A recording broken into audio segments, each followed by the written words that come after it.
বারবার বুঝে বলার পরেও আমার সম্মুখে এসেছো কেন?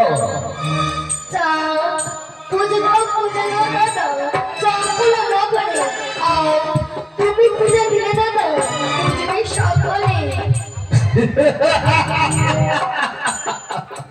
বেশ, বারবার অপমানের পর এসেছো স্বামীর হস্তে পুজো নেবে বলে। পুজো না দিয়ে থাকতে আমি চন্দ্র অধিকার আজ পুজো দেবো না আগে তোর চরণে দেখতে আমার চন্দ্র তবে কি, তবে তুমি সত্যি সত্যি আমার চরণে পুষ্পাঞ্জলি দেবে? আজ তোমার চরণে দেবো পুষ্পাঞ্জলি দেখতে আমার চন্দ্র পরাবাস। তাই তো বলি অবশ্য বিলম্ব নাকি করো, পুজো নিতে গেলে যে আসন গ্রহণ করতে হয়। বেশ বেশ, তবে আমি আসন গ্রহণ করছি। বিলম্ব নয়, আসন গ্রহণ করো।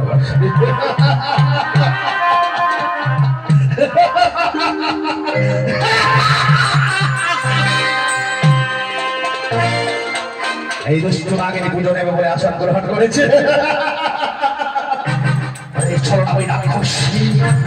আজ পুজোর পরিবর্তে এই হেমস্থল থেকে তোর মস্তক খারাপ ভেঙে আমি ঘটনা করতে পেরেছি। নাম আমার চন্দ্র অধিকারী, আজ পুজো নেবে বলে আসন গ্রহণ করেছিস।